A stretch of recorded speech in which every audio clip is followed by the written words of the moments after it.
it play and call it work.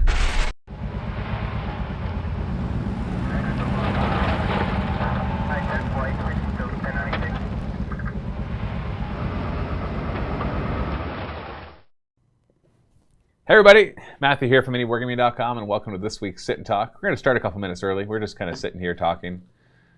I got bored. I'm like, let's just start now. Why wait another minute and a half? Anybody that shows up are still free to ask questions, of course. And of course, just they say that, the chat goes away. VJ Morph, thank you so much for the Twitch Prime subscription right before I jumped on. So thank you so much. Yeah, the Sit and Talk, our show is simple. If you are new to the Sit and Talk, this is an Ask Me Anything show where we just talk about whatever. You can ask me business questions, wargaming questions, personal questions. Really doesn't matter. We'll do this for about an hour. Normally I wouldn't have a problem going longer than an hour, but Colin has to go play a game of Age of Sigmar or something like that. Some battle report that he has to make. I am the worst. He is the worst with the new Skaven. So, but that's fine. That's fine. I'm sure we can get a lot accomplished in an hour. Deadeye Duck, thanks for the Twitch Prime subscription, and hello to you as well. It actually showed up on screen. It hasn't broken yet. Yay! I'm not guaranteeing anything when bits donations come in that could still cause the same problem we were having the other day. How long do you think, Colin, before you think you figured it all out? Well, I don't think that's a number. I feel like by the time I think things are figured out, we'll either come up with something new. Now, are we clipping? When I laughed, it went super red. I went, yeah, I will pull it down. But where are we? Okay. All right, that should be okay there.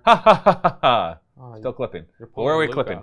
Did you remember to change my microphone levels and stuff? Yeah, if I hadn't changed those, no one would hear you.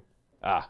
Why am I getting booed, Zergalurgadurg? It's rude. Boo, Colin, boo, because he doesn't know exactly when he'll be an expert at live streaming. There's so much to learn. There is so much to learn. I mean, the more Twitch I watch, too, I also see, like, professional streamers with ridiculous amounts of complications, so it makes me feel a little bit better that it is still not a perfected science. Yeah, when you really look at live broadcasting in general, there is a lot of people usually behind a live broadcast. Like when you're watching live sports or live anything else, there is a huge team of people. Technicians just being one of them. Mm-hmm. Your camera operators, your switchboard operators, the person who says which screen to go to. So much is going on. So, Hellbreck, thank you for the Tier 1 subscription. Thank you so much. You're awesome. So the way that this show works is you ask me anything. I will also spend about half the time answering questions that Vault members posted throughout the week on the last Sit and Talk, which was with Luca. So I'll make sure to get to all of those, unless it takes longer than half an hour to do them. But I looked at them. I think I can get through them all. Okay. And next week is Josh, right? Next week is Josh. Josh and Vito. And Vito will be joining him. He will eventually be put into the rotation for the Sit and Talks, but for now he'll be joining with Josh.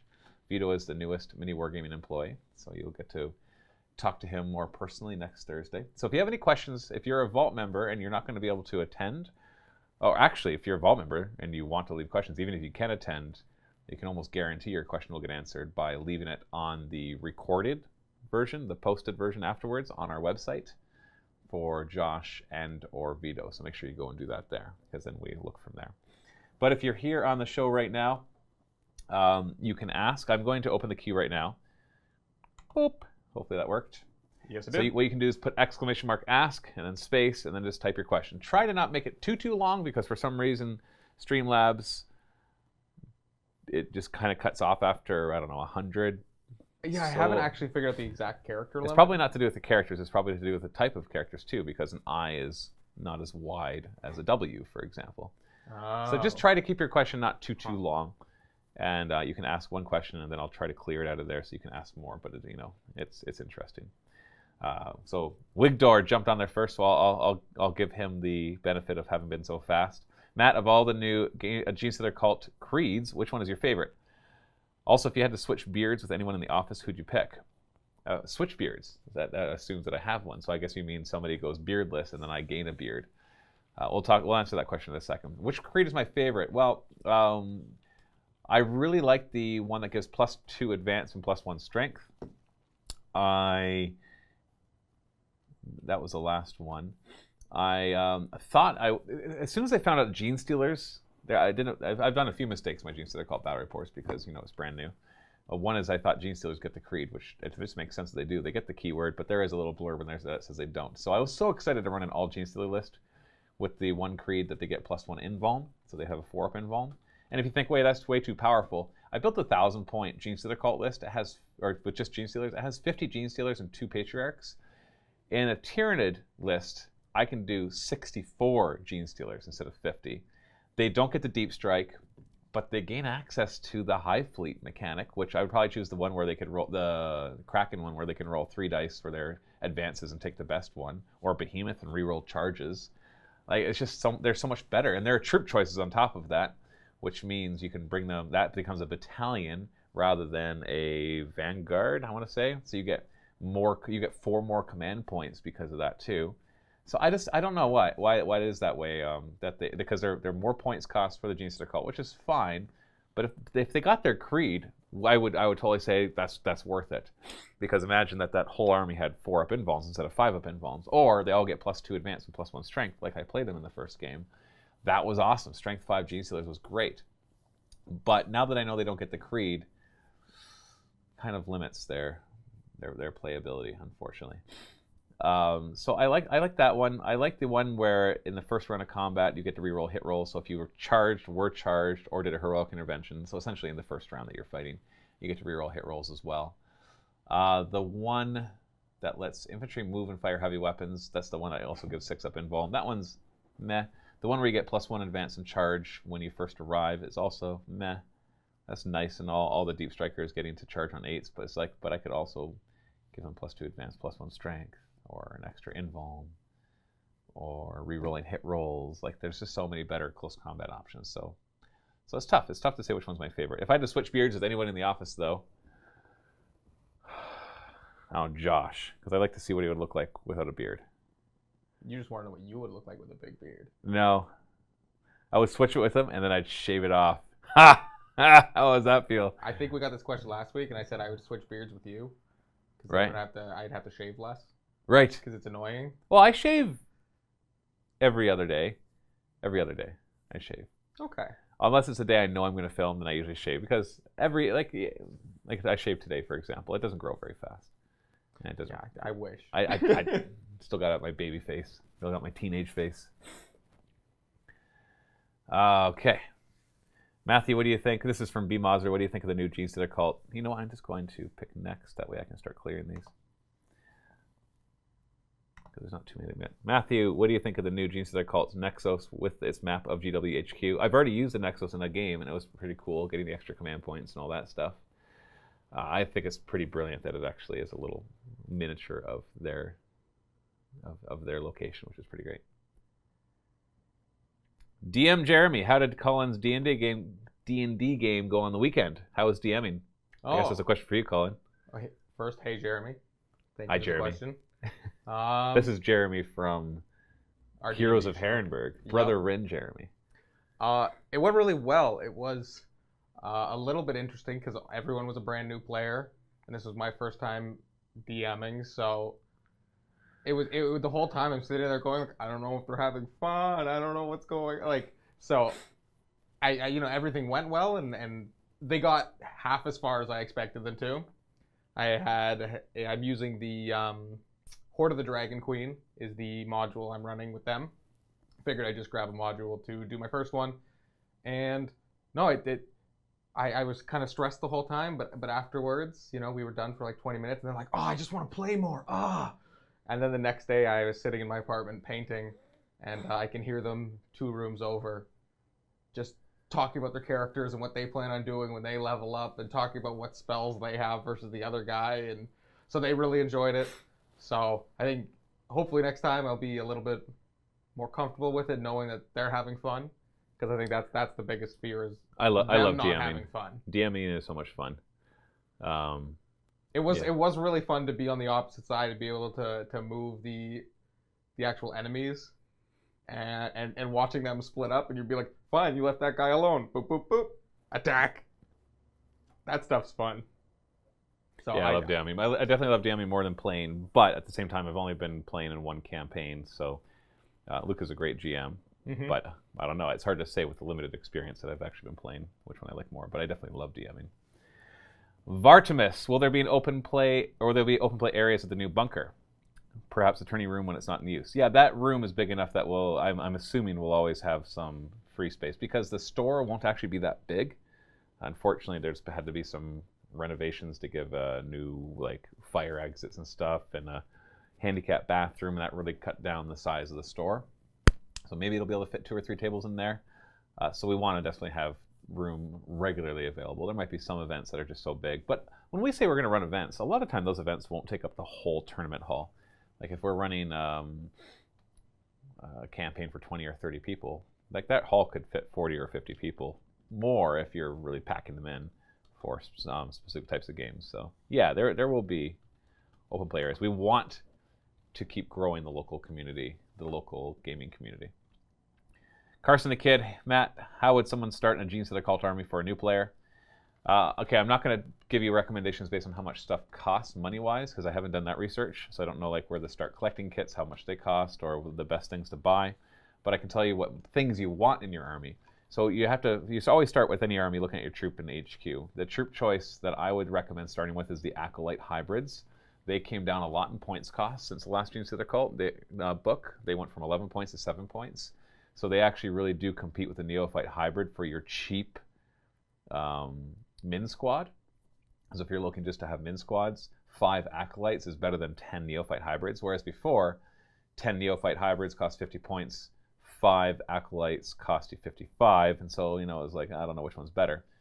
But now that they're only 7 points, they're still really strong. They're glass cannons, toughness 3, 1 wound, 5 up save, but being strength 4 with rending, a couple of attacks each, is really nice.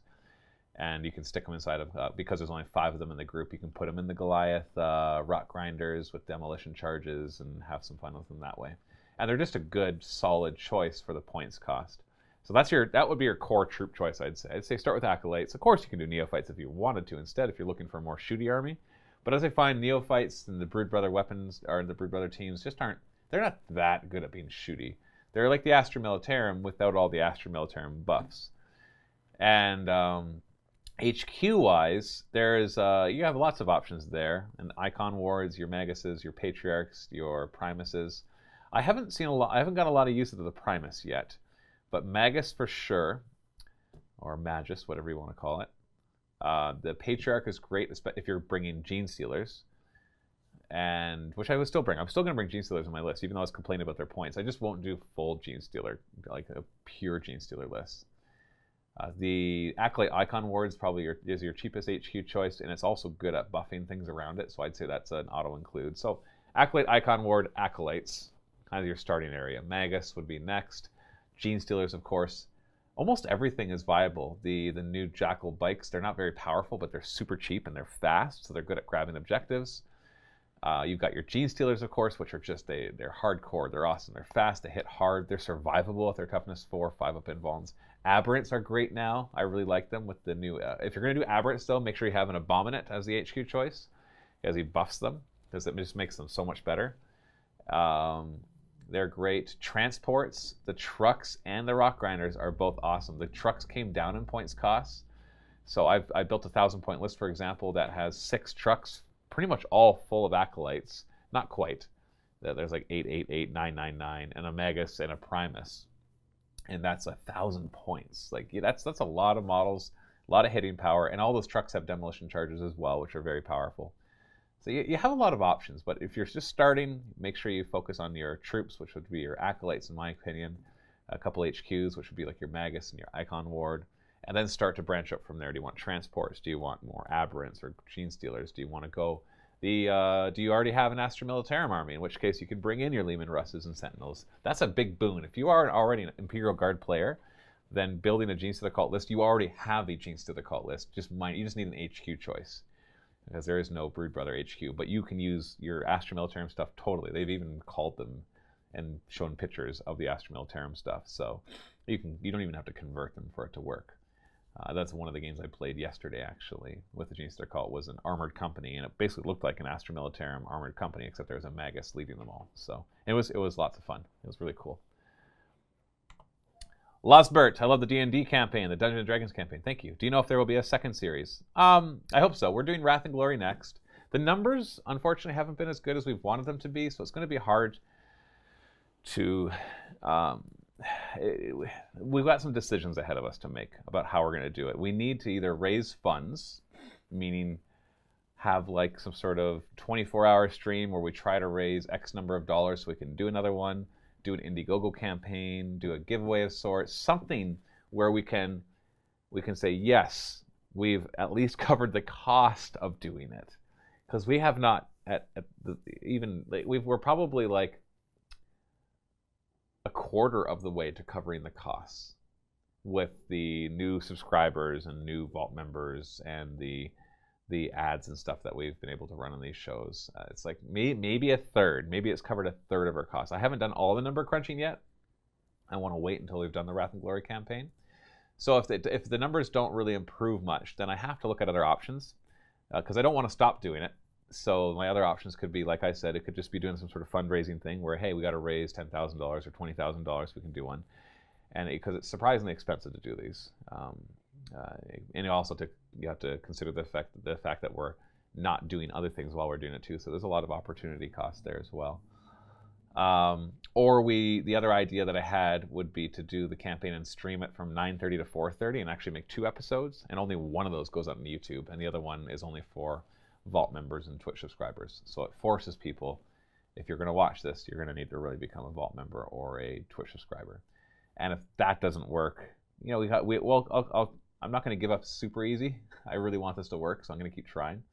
But we need to make sure we get enough support for it. Otherwise, it makes more sense for us to put our time and effort into the shows that make us money, like the narrative campaigns and battle reports and all that kind of stuff. But I really want it to work, so I won't be giving up easily. Ruffles McLeod, is there anything in the lore preventing a sister of battle or a sister from being part of Deathwatch? Yes, absolutely. Deathwatch are Space Marines. All Space Marines, as of right now, are male. I don't know. No. It would be interesting if they had decided that when they introduced the Primaris Space Marines, they also introduced a way for females to be Space Marines. I know it's a relic of this being made in the 80s that we have, Space Marines are male, and you've got Sisters of Battle, which are the weaker Space Marines. But so then the Games Workshop never decided to roll them into being Space Marines, and Deathwatch are only Space Marines. So your question could simply be, is there anything in the lore preventing a woman from being a Space Marine? And the answer is yes. For some reason, it's only men. I know the reason of when they were created, right? So, but yeah, that's more a political question than anything else. VJ Moore, if I'm planning to visit MiniWarGaming in early June, I'd love to play you in a game, but can't bring any minis. Is it possible to play Kill Team, Blitzbowl, Shadespire? As of right now, our guests can come in and they can borrow armies, but we're a little more careful when somebody says they need to borrow miniatures, because if they have to borrow miniatures, then it might mean that they don't have a lot of their own, which means they haven't played a lot with them, and we need to make sure that people at least have a decent understanding of the game, because it can make it hard to film battle reports of people who haven't played for a long time.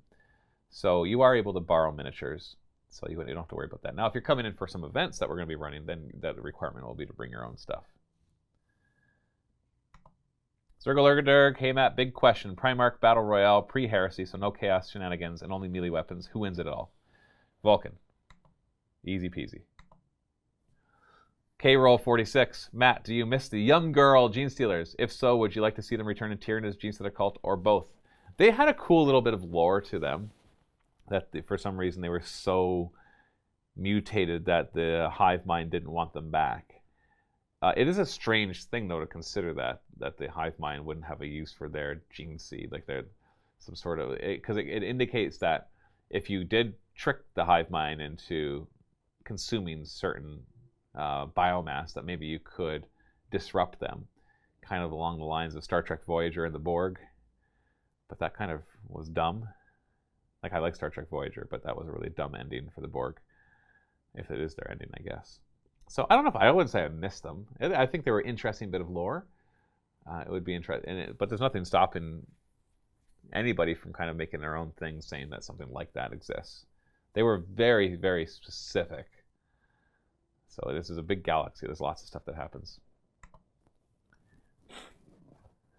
Super Wasp King, since the episode where you use a super heavy tank is in a playlist by its lonesome, will there be more vids where you're using more overpowered Forge World models? And then it gets cut off after that. The Matt Plays with Forge World. The thing is, that video didn't get a lot of views. And so that kind of discouraged me from wanting to make more of them. It could have been the title, or that didn't make it obvious it was a battle report. Maybe people thought I was just showcasing that Estrella super heavy tank. But that kind of discouraged me. I was like, oh, it got like a third of the views of other battle reports that I normally do. So either I got to reconsider the title, because that could have been it, or just, do regular battle reports. And also, I've been busy. Like, the new Gloomspite Gits came out, and so I had to film nothing but Gloomspite Gits for Age of Sigmar, which I was happy to do. The new Genestealer cult is out, so now I'm filming Genestealer cult stuff. Right now we're doing an Urban Conquest campaign, myself and Constantine, who's here for a few weeks. I'm doing Genestealer cult versus Admech using the Urban Conquest campaign rules, which is a lot of fun. You're going to see that start coming out tomorrow. So it's just been a matter of just being busy. It was something I wanted to do. So a combination of being busy with other stuff and not seeing it do particularly well, that's probably the answer to that question. Pro Waffles. Matt, would you let Luca DM for MiniWarGaming? Of course. But right now, we don't need more than one DM. So I want to keep, because we're just starting this, I'm just trying to kind of take the helm and guide it so that we can make decisions. Because right now, we're making decisions of whether we're going to continue doing this. So I need to be in it and working with it and working on it so that I can make a good choice at the end of what's going on. Okay, let me grab some questions. If you want to ask a question, just put !ask and put a space and then put the question. And I will be happy to answer them. I'm going to switch over to some Vault member questions, though. Casual Lunatic. I like your name, Casual Lunatic. Hey, Matthew, what exactly are the plans for the Vault and Silver and Bronze memberships? As a Bronze member who just isn't interested in the painting content, there isn't much incentive to upgrade right now. When the new role-playing game Twitch content becomes Silver exclusive, that will help, but it still feels a bit thin to upgrade just for that. Will there be more Silver-only content than the painting and RPG stuff? Don't get me wrong, that's a lot of content, well worth the price, unless you don't care about, currently, by far the biggest part, which is the painting stuff. You know what? It's hard to tell somebody why they should get a... It's like, okay, if and this isn't a perfect example, but there's different levels of Netflix accounts, depending on how many screens you want Netflix on. If you don't need it on more than the 2 screens that you currently have it on, you have no reason to upgrade. There's not really much to that. You don't need it. The whole reason that we have a Bronze level is so that people who didn't want the Silver level, who wanted something cheaper, have something they could buy. So if we only had one level, you might actually question whether you should be a Vault member at all, and be like, I don't really watch all this stuff. I only watch this small portion. And even though that's an unusual thing to say, like, who cares how much you watch or don't watch? The question is, do you get your $5 or $10 a month of value out of it? Like, when I watch Netflix, for example, there's I would wager 99% of the stuff, at maybe 99.5% of the stuff that they put, I don't watch. And yet I don't really think, oh man, I don't watch 99% of the stuff, so I should only pay $1 a month rather than $10 a month. Instead, I just like, am I getting my $10 a month value out of this? And the answer is hands down yes. And so I know that it's hard to look at it that way sometimes as a customer, but if you don't have, we have reasons for people to become Silver. If that doesn't appeal to you, then Bronze is your level. If I could make something for Silver, I think the problem is if I made something for Silver that everybody absolutely had to have, then what you'd have is people would choose Silver or nothing. There'd be a lot more Bronze members who's like, well, I can't afford the Silver. I don't want to pay the extra for the Silver, so I guess I'm just not going to be a Vault member at all. So you got to make the Bronze valuable and the Silver valuable, and for different reasons. And so, is there plans to make the Silver more valuable? Yeah, you're going to see things with the new bunker, for example, that will be giving different levels of discounts for Bronze, Silver, and Gold Vault members. But then if you never want to come to the bunker, that wouldn't apply to you. So right now, no extra plans. We're pretty tapped out just trying to get keep up with our schedule, let alone try to make extra exclusive stuff for the Silver Vault member, or so for the Silver Vault level. But that doesn't mean that we wouldn't do that in the future. It just means there's no plans for it right now. Cuttlefish. Hey Matt, I was wondering if you have any intentions of partaking in a Deathwatch campaign or something of similar nature as a player, seeing that the last one was GM'd by Luca. How would you like to be on the other side of the game for a change? Luca's GMing, so I have time to GM more other stuff. I don't have time to be a player, unfortunately. I've limited. I only film 3 days, 3 days a week, Tuesdays, Wednesdays, and Fridays right now. I need my Monday and Thursday for other stuff, for for managing the business, like meetings and prepping for campaigns and all sorts of other things like that. So I don't have the time to be the player in the campaign because we need to be making the narrative campaign. So if Luca were the GM and I was to be the player, that would defeat the purpose of getting Luca to GM. Because while he was GMing the Deathwatch campaign, I was running the Yogg and Tor campaign, for example. So now we can produce two at the same time. So yeah, I don't think it's likely you'll see me in a campaign as a player anytime soon. Nick228. Hey Matthew, will you be having Josh pick up some miniatures from across the pond while he's over there for the tour? I would really like some, and then you put a link from Mirror's Miniatures, and think you should put Mike on checking into this. Nick, why are you? I'm confused why you want Josh to pick up some miniatures. Is Nick somebody that we know here?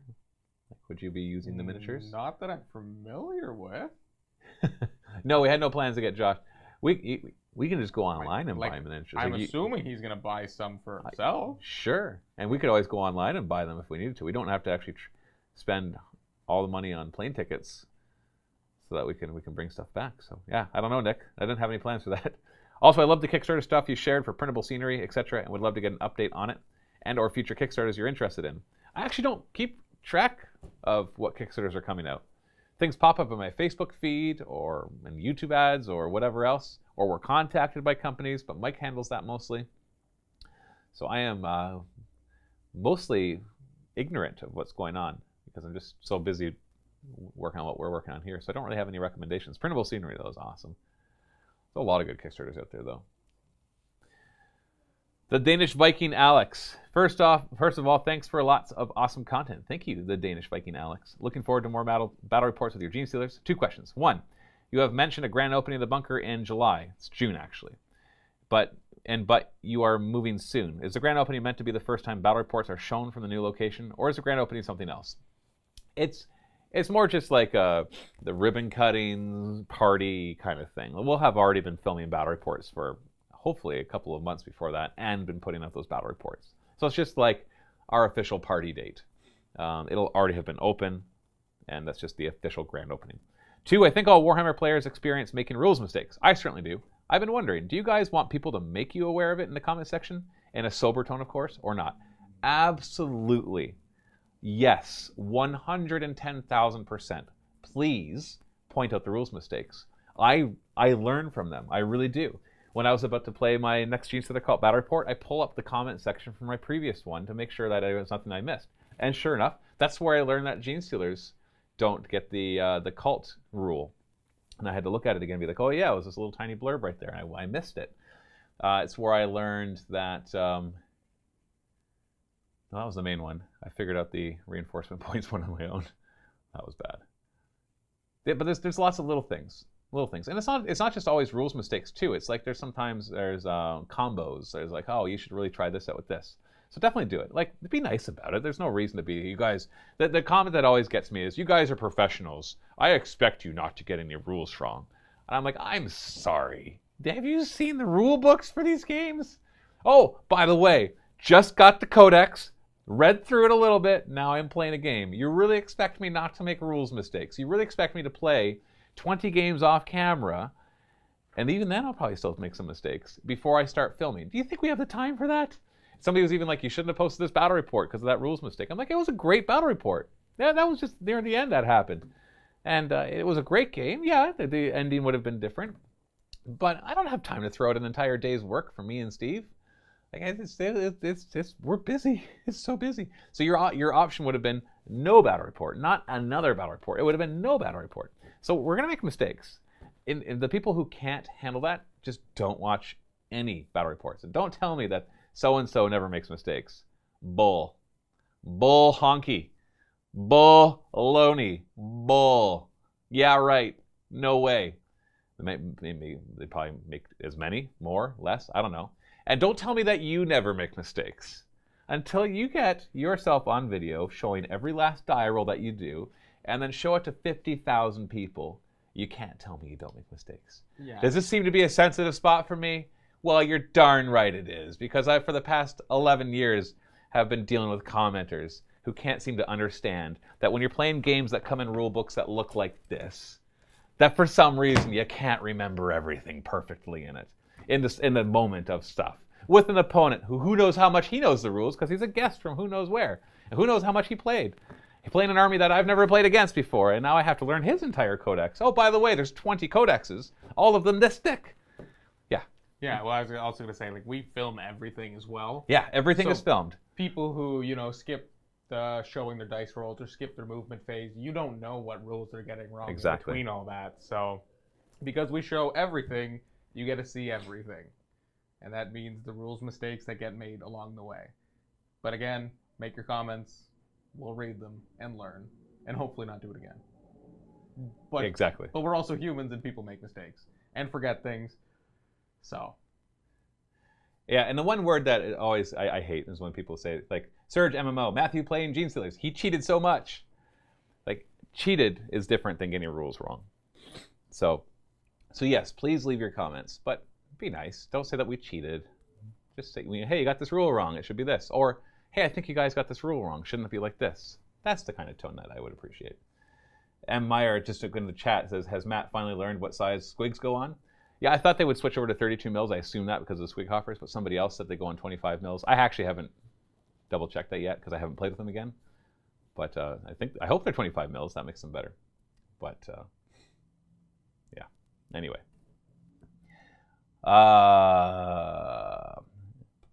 GBC 343. Hi Matt, I hope you are well. I was just wondering if you have ever have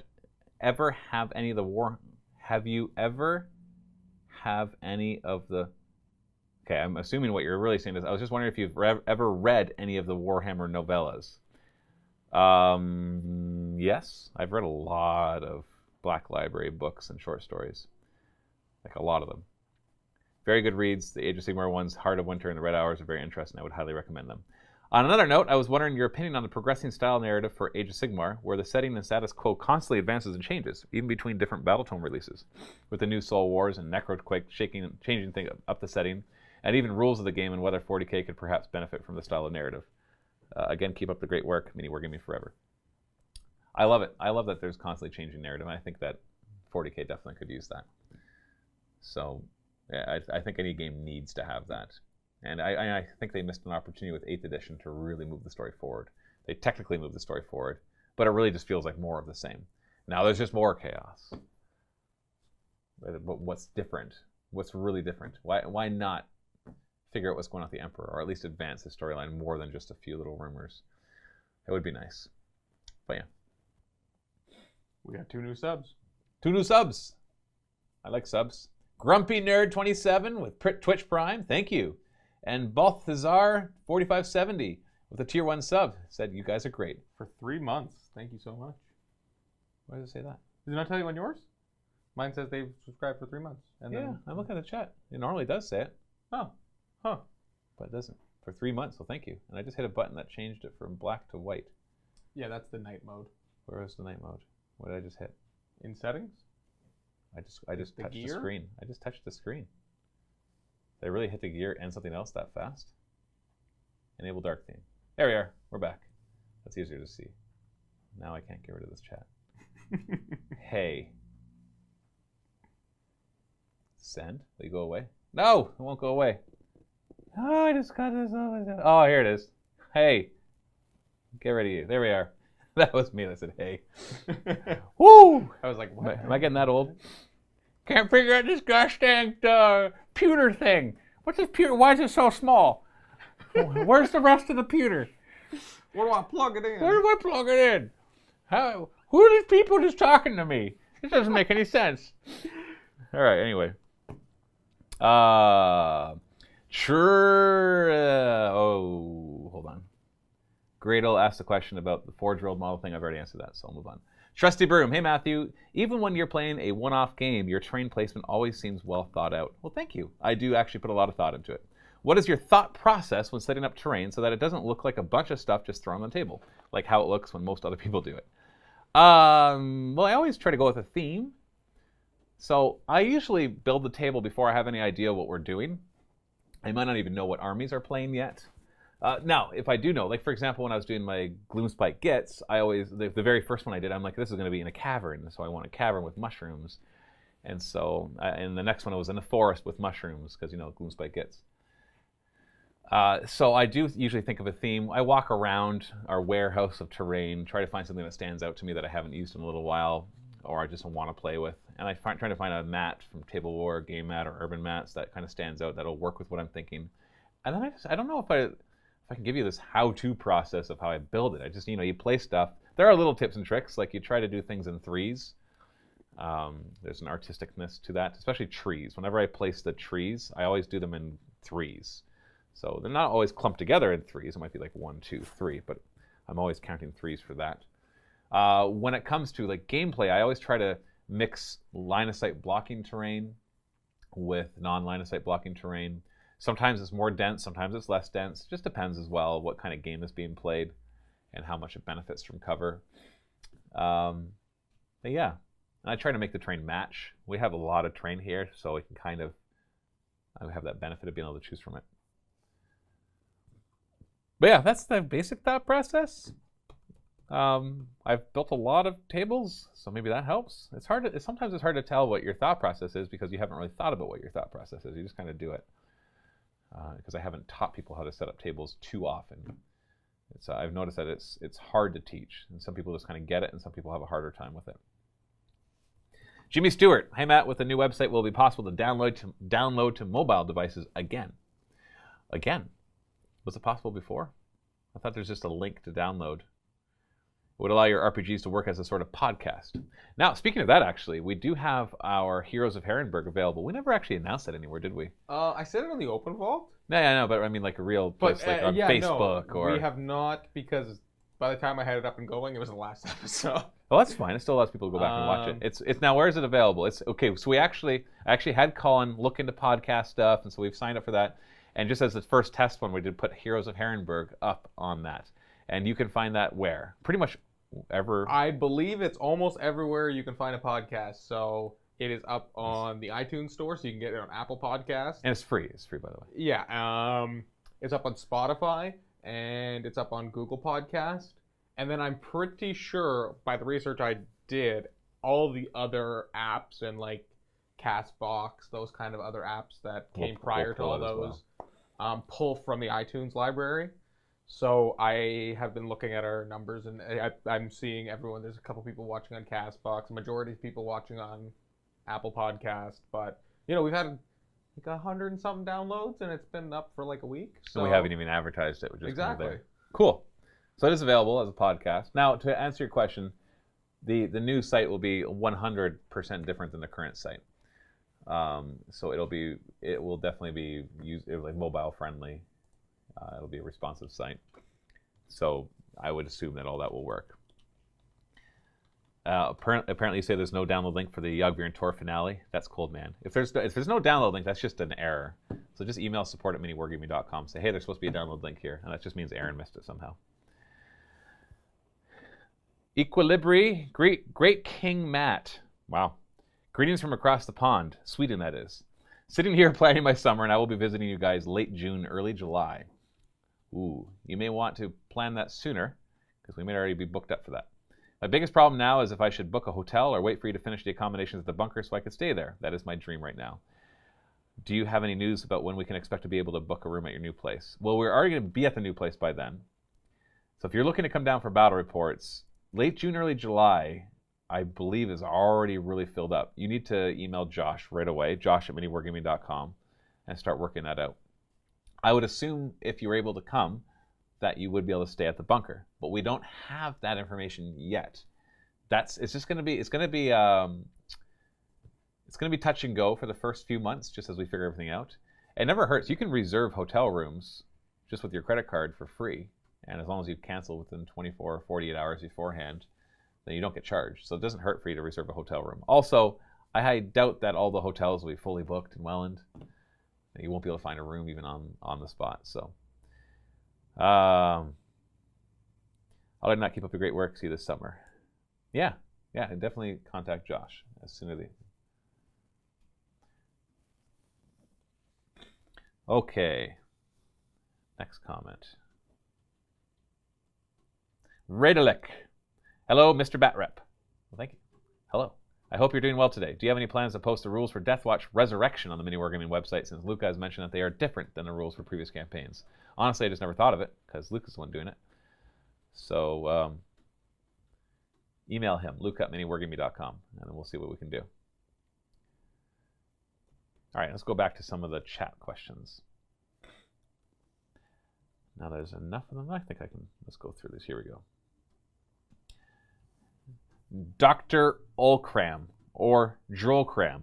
Matt, love the live stuff. Can't always watch it due to other commitments. Would it help MiniWargaming if I put it on regardless? I watch most things back when I get time. Nope.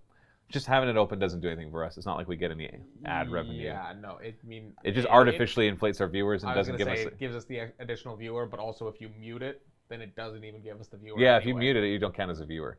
But you could always turn it on and turn off your speakers. But that does nothing for us except inflate our ego and make us wonder why we have so many viewers and yet are not getting enough people chatting or interacting or things like that. So it doesn't really help. We don't want to artificially inflate things anyways. Like if live is not something that you can watch, then it's not something you can watch. And so it's just the way it is.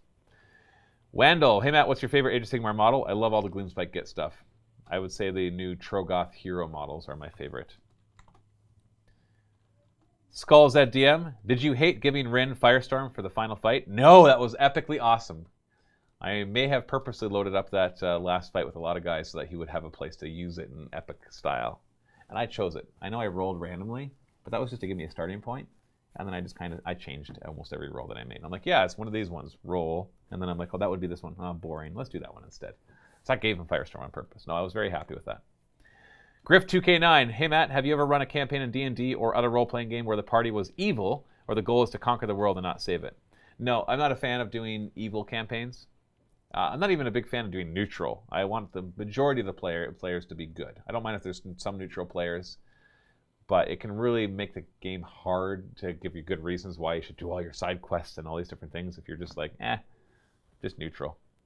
But not interested in doing evil campaigns. K Jelly, hey Matt, was wondering if you could push your live stream schedules much more on Instagram, Facebook, and so on. It's really hard to catch you, sadly, live. Don't we post it on there all the time? I think we do on Instagram. I think Mike makes a post every time we do a show. Maybe he just means like the full schedule. And it's also on the story. But yeah, maybe we can ask him to put it in our Instagram description if it would fit there. I don't know if that's, but we have a YouTube schedule too, which is probably more important to post than this. Yeah. Oh yeah. So I don't know. It's our schedule is pretty straightforward right now. Tuesdays is our RPG show. Wednesdays is Shrine of Chaos. Thursdays Sit and Talk. Fridays the painting show. Mm-hmm. And that's not really changing much in the near future. Catfish, do you think the Grot mod, or mob I think is what you're saying, in Age of Sigmar are similar to the Skeleton Squad? No. Heck no. The Grots don't have a way to get a bajillion attacks. Skeletons are ridiculous. Yes, the Grots can come back, but it's only on a 4+. It's at the end of your turn, not the end of the movement phase. And it has to be close to the one piece of terrain, not any of the graveyards. 2, they can't get up to redonkulous numbers of attacks. 3, they are at best as survivable as skeletons, because they can have a better armor, but not really. Skeletons are still way superior. 4, I think I'm on 4. I can't bring back 4d3 of them in my turn just for free. So no, they're definitely not as bad as skeletons. I still think bringing blobs of 60 of them I got bored of that. So my next games you'll probably see more like groups of 20, maybe 40. VJ Morph, Matt, the reason I can't bring many minis is because I'm coming from Australia. That's fine. That's usually the reason why people can't, is because it's hard to pack them all up. Also, I enjoy the smaller games more, hence Kill Team, Blitz Bowl, or Blood Bowl, and Shadespire. Zerglergerderd, what is the gold vault level? I don't recall seeing it as an option when I signed up. It is not currently an option. It used to be an option because it would give you discounts on our online store, but when we got rid of the online store, we stopped allowing people to sign up for gold. We allowed gold members to stay gold members because there was a lot of them just want to stay there just to show their support because they pay more. But unfortunately right now there's not really a rewards distinction between gold and silver. Hopefully with a new bunker opening up we can change that. Backyard Dodo, do you still play Necrons or your 30k Salamanders? I guess that depends what you qualify as do you still play Necrons. I haven't played Necrons in a long time. I still have a Necron army. I have not played 30k Salamanders in a long time, but I still have that army. I'm not really interested in playing either of them right now. Necrons because they're Necrons, and Salamanders because it's Horus Heresy, which I'm not really interested in playing because it's still 7th edition rules. When they finally update it eventually to 8th edition, if that ever happens, then I might be interested. But really, I just don't have time either. There's a lot of things going on. K-Roll 46, if you could invent a new Tyranid unit, what would it be? I don't know, they got a lot of stuff already. Something else that's flying. That's not a monster. Maybe like a flying Ravener would be cool. Which I know you can look at the Shrikes, and they're pretty much, they look like but they're not the same. It's more like an all-around thing. Flying Raveners would be, it's more dedicated to close combat. Vardamus, well, the new bunker will be awesome. What are you going to miss most about this one? I don't know. The lack of air conditioning in some of the places. The noise from the other tenants who, even though in my lease it says you're not allowed to rent out any of the other places to noisy tenants, he still has rented it out to a recording studio downstairs that play loud music, to people who work out upstairs and jump up and down on the floors. And it's not their fault. They say, hey, can we rent this place? And he's like, yeah. Or the heat that gets too hot that you can't control, so you have to open the window in winter. But if it's not cold enough outside, then it just gets too hot. I might miss Public bathrooms. Those are fine. The bathrooms are fine. The other ones are going to be public too. Everybody's going to be able to use those ones. Is there going to be more than 2? Or are we going to have? Yeah, well, there's the 2 on the main floor. There's 3 on the main floor when you count the extra handicap one. There's 2 downstairs. Okay. Close to the break room. Okay. And then there's all the ones upstairs, 1 per room. Right. But don't use those. Yes. Because then we have to clean them. But yeah, now there's plenty of bathrooms. There's always occasionally the line up here, you know. No, there's more, and there's going to be the 2 downstairs that people won't know about and they won't really have access to. So those ones can be almost they're almost employee only ones. So that's nice. What I will miss is like this room, for example, is big. None of our new studios are as big as this. So for live streaming, it's going to provide a bit of a challenge, but we'll figure it out. I think that's the only thing I'll miss though, and the amount of parking. There's not a lot of parking at the new place. That's gonna be fun. You're gonna have to park on the road sometimes, down the street. Not a big fan of that, but it's hard to find places with good parking. This place happens to be an old city hall, old office building, so it has like 40 spots in overflow. Yeah, I don't think we've ever had an issue with that. Yeah, we never had that. We're gonna miss that, so I'll miss that. Balthazar totally stole this from Facebook, but Vito's show should be best the best. Yeah, we've heard that one a few times now. It's nice. He might use it, actually. Sisa, or Chicha, or Kika, or Kaika. I'm not sure how to say your username. What do you think it is? You think it's Chicha? What's the timestamp on it? CI_CA. Oh. Kika. Kika? Kika? Tell me in the chat. I have the chat right here, so tell me how to spell or say your name.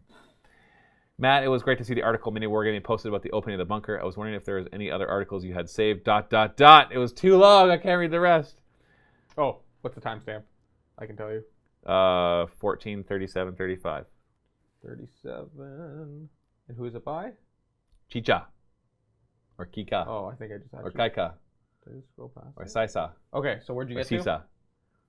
I was wondering if there's any other articles you had saved that featured MWG, or if MWG has ever won any awards, and if they are to hand, could you show Okay, yes. us?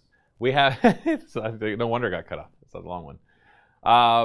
We got the Business of the Year award from our local Chamber of Commerce. We've got a big old Stanley Cup looking trophy over in Dave's office that we get to keep for the year. So we got in the Tribune back when we did Dark Potential years and years ago. So there's been times where we've been in the news. So it's fun. It's fun stuff. You never posted though. How am I supposed to say your name? He whispered at me. What did he say? He whispered this. He whispered the comment. Yeah, I saw the question. So M. Meyer, have you found a good way to use Bulk Squig's army in Age of Sigmar with it being more competitive? And if you had to pick a Traitor Legion, what would it be? That seems related. I tried. Now I haven't tried. The next thing to try is Mangler Squig with a Loon Boss. There's the other squig hoppers that are more armored. I haven't tried them yet. And there's also the snufflers. I think that they can help. So I'm going to keep trying. I got a bunch more squigs and squig hoppers that just came in. So I have a lot of them. I got 2 more mangler squigs. So I got 3 mangler squigs in total. Their mangler squigs are good. So maybe just bring in a couple of them, but they're so points heavy. It's hard to say. So I'm going to try again, but I've been disappointed over and over again. And I've done the number crunching, and they're just not as good. VJ Morph asking the same question about squigs. Catfish, what is MiniWarGaming 3-year plan? World domination? No, that's our 4-year plan. 3-year plan is get into the bunker and then figure out the next 2.5 years. Seems reasonable. Yep. Chicha, I still don't know how to say your name. Are you gone? Are you not watching anymore? I answered your question. No, you were there because you whispered. Tell me how to say your name. Yeah, he's still in chat. Come on, answer the question. I ask you a question, Chicha or Kika. All right, anyways.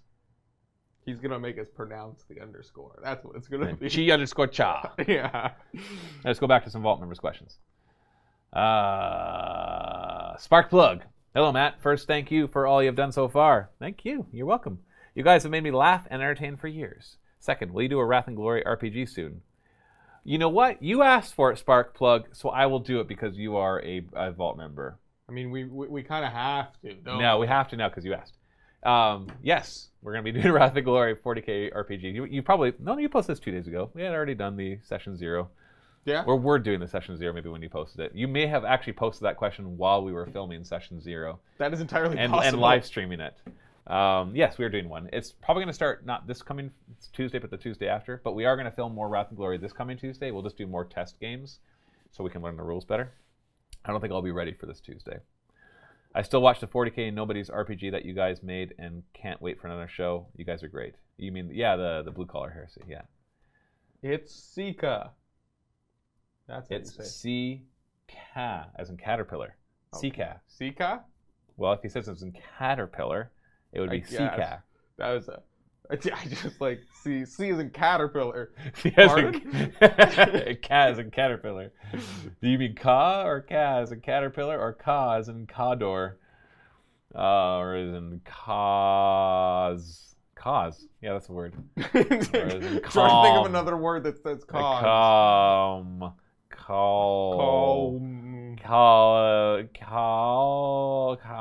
You know, I'm having a hard time coming up with words that start with ka.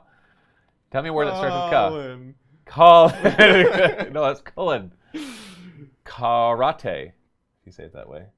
Castle. That's not castle, Aaron. It's castle.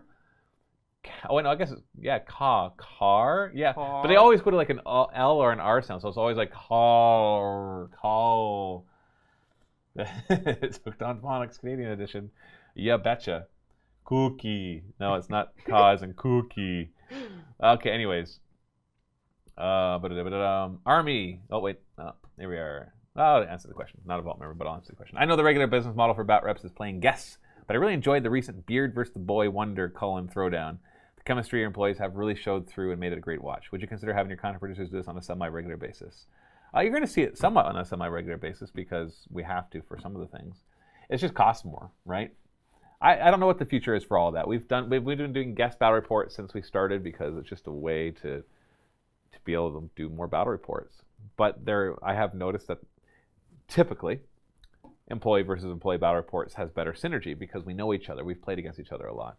Having said that, there's been plenty of guests who immediately bring certain synergy, which is awesome.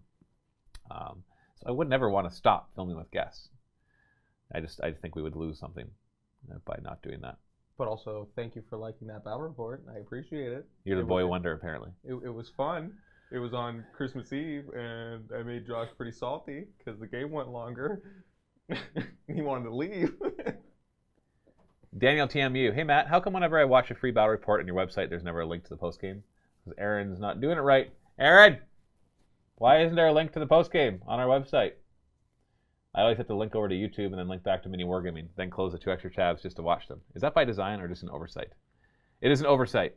And Erin, who is watching this, she does great, but now she'll do even greater. Right, Erin? Right, Erin? What? Maybe she just came back. Apparently, there's never links to the post-game shows on battle reports on our website. So, gotta fix that. Ordinary Toast. Hey, Matt. Hope the family's doing well. What happened to Quirk? Quirk no longer works at MiniWarGaming. That's all I'm really going to say.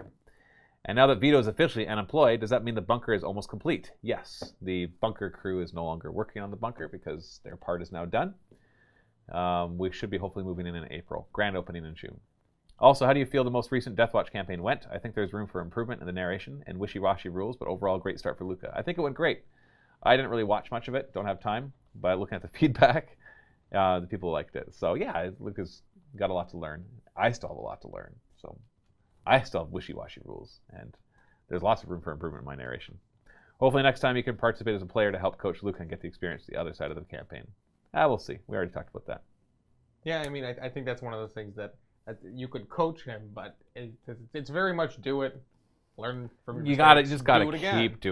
keep doing it. The only reason, if you think I'm better than him at it, then the only reason I can say that is because I have done 20 or 30 narrative campaigns now, at least.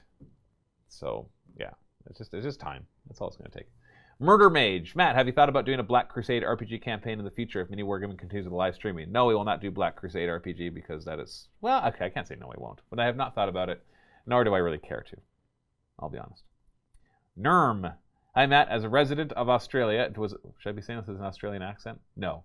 Yes. It was a little disappointing to hear the episode 0 of Wrath and Glory won't go into the vault.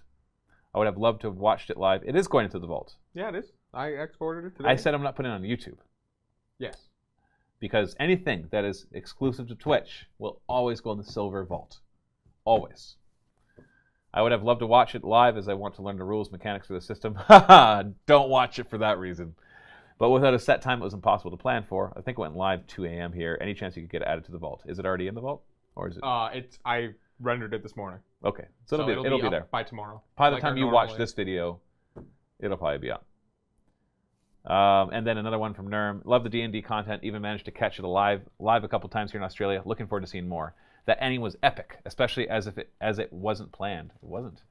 Great DMing. Just one point of order though. Steve said he doesn't get sneak attack for range attacks if there's an enemy of the enemy within 5 feet of his target, but he actually does. Normally wouldn't comment on the rules misinterpretations of the last episode, but it was mentioned that these characters may carry over. Okay, I'll let them know that. Thason, hey Matt, can you tell us something about the new Age of Sigmar campaign you had Lee paint a 3D map for? Oh, that was going to be for a 40k campaign that we might not do now, just because things have changed a lot. Tombstone Haymaker, Matthew, did you get pre-access to the Warhammer Adventure books? I do not have the Warhammer Adventure books, but I do want to get them. They say for age 8. Yeah, I want to read them with my kids, but I'm wondering if they'd be good to read to a willing 5.5-year-old. Thoughts? I'll let you know, actually, because I am going to get them, and I do want to read them and then do a review on them. Last one from our vault members, Zergalurgadurg. All hail Lord Matthew, Baron of Welland, Harbinger of the Four-Armed Emperor, Master of Dungeons, Prophet of the Bad Moon, Weaver of Tales concerning elves, barbarians, and genetically enhanced post-humans, whose cunning and intellect are only exceeded by his whining when forced to chug a mug. I pray that you grant us the boon of thine wisdom. Whoo! Wow, that's wordy, Zergalurgadurg, but then so is your username.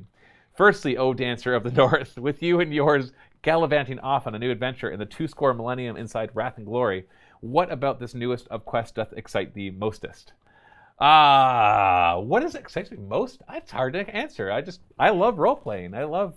I'm looking forward to going into the 40k universe with a system that is a little more open than Dark Heresy was. Dark Heresy was a great system, but it was designed for a specific purpose, which was Inquisition stuff. And I kind of liked that the Wrath and Glory, with you know all of its faults and its rulebook organization, it does seem like a nice open system, almost like a 5th edition D&D feel to it, where it lets you except even more open than how D&D is. It lets you build characters how you want them to, lets me GM how I want to. It's a lot more free-flowing, so I am looking forward to that. Secondly, most holy Forge Father, if the Workshop of Games gave thee control over the next chapter in their most epic tale of the far future, how would thee adjust the story from whence it lies now? I thank thee for thine gift of illumination and elucidation. Wow, that was epic. I would kill the Emperor. Seriously. Whether or not I would then have him reincarnate, or whether he would be gone permanently, I don't know. But I would end that that part of the story. Interesting. He would die. I would destroy him. Utterly. And I'd have Chaos do it. Finally complete their goal. Yes. So they think. Because there's a lot of... So they think! There's a lot of theories as to what's going to happen next. For example, there's the Illuminati kind of theory where there's a sensei or whatever they're called, where they've been gathering all of the offspring of the emperor over the ages. So they gather them all together, and when the emperor finally dies, at the same time they kill all of his offspring. So all those pieces of his soul finally recoalesce, and he becomes reincarnated, either as a god of chaos. In this case, it would be a god of order of sorts. Or just actually reincarnates as the perpetual that he is into a new form. Yeah, they need to kill him. This whole Golden Throne thing has gone on long enough. It's a really cool storyline, but like any romance storyline in a sitcom, eventually you got to get the two of them together. And sometimes it ruins the sitcom, and sometimes it makes it. You look at Jim and Pam from The Office, that was great. You look at pretty much every other one, they get them together, and within another season, they're having marriage problems and they're divorced usually because the writers have no idea what to do with a happy couple. You ever notice that? Writers have a hard time knowing what to do with a normal couple. Hats off to the writers of The Office, the U.S. version, for actually knowing what to do with the Jim and Pam storyline. That involved some turmoil, but wasn't like they're just making problems for the sake of having problems. Yeah, it felt like a real marriage. Brooklyn Nine-Nine ended. Oh, I haven't had a but that's a good example, at least for as far as I've gone. I still have a few more episodes to go. I will say that the end of the 5th season was supposed to be the last, but then they got picked up for a 6th, which is like now coming up. Did I finish the line of the 5th one?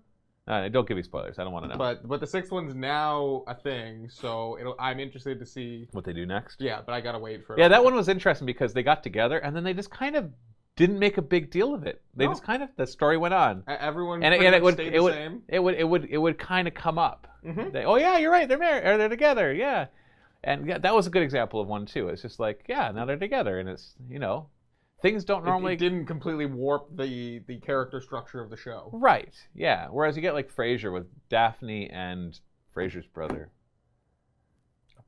Come on, Frasier's brother. I watched Seinfeld and Friends. And it was always this thing. And then they finally got together, and then it was just kind of strange. Or the worst example, Star Trek Enterprise. What awful show that piece of crap was. Where they had the love story between the Southern chief engineer and then just wait, Chad will get it, because they already said Niles was the other guy. Niles, yes, T'Pol. Chat, help him. Chat, help him. It's okay. It's this two, and they had the Vulcan versus with human thing, and then they finally get together at the end of the second to last episode, and then the beginning of the next episode, it fast forwards 2 years, where we are informed first off that they split up a few months later. Why even bother? They spent seasons developing that love story. It was a really, of all the horrible piece of crap things that show was, that was actually good. That development of their love story was actually one of the few good things in that big, horrendous pile of crap. And then to have them get together at the end of the second to last episode, and at the beginning of the next one, fast forward and tell us, it was a fun fling, and now they're not together. Like, do writers just not know what happiness is? Are all these writers stuck in Hollywood just so unhappy that they're like, I can't write about happy people. I don't know what happiness is. Have you been a writer? A lot of them don't. I can give you violence. I can give you sex. I can give you unhappiness and misery. But I have no context for happiness. Yeah, corruption and all this stuff. But happiness, that's where I get stumped. Don't know how to. What I will say is I know that there's a lot of screenwriters who did some job for X amount of years and then left that because they were sick and tired of it, and then created a series about how terrible that job was. That is a very common arc for the screenwriters. Yeah, exactly. So, it was actually one Tucker. of my... Tucker. Yeah, so I think that's where a lot of it comes from. Typically they all get to a point of like, I can't do this anymore, I'm just going to write. It's a hard job. It definitely will be a hard job. But, yeah, I guess most of them just don't know what happiness is. That's my only conclusion. Hardest life. All right, our time is up. Colin has to get going. Let me see if I can answer one or two more questions, though. I'm the boss. We'll make Kenny wait. Lucas said he can stay late. I can tell you what he's... I'm just going to kind of go through this until I see what I want to do. Legion Nod, do you think we'll ever get Shrike models for Tyranids? I don't know. I hope so, because it could be really cool.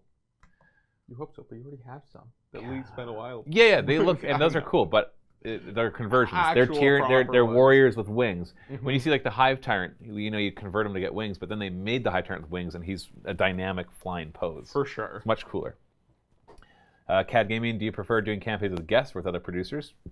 That's hard because with producers I have more control because we can do it over the course. I can cancel when I'm not ready or when I'm not feeling well. I don't have to feel bad. With guests, it just everything changes. So I say I prefer with producers, but mainly because it gives me more control over the schedule.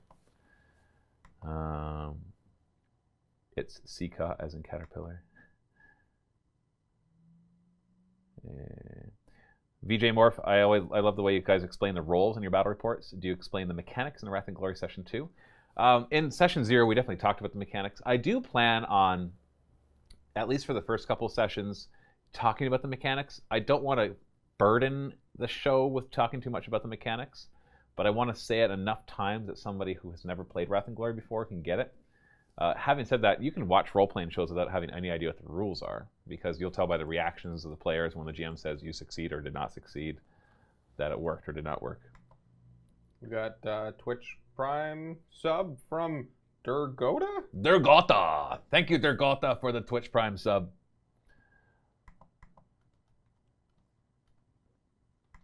All right.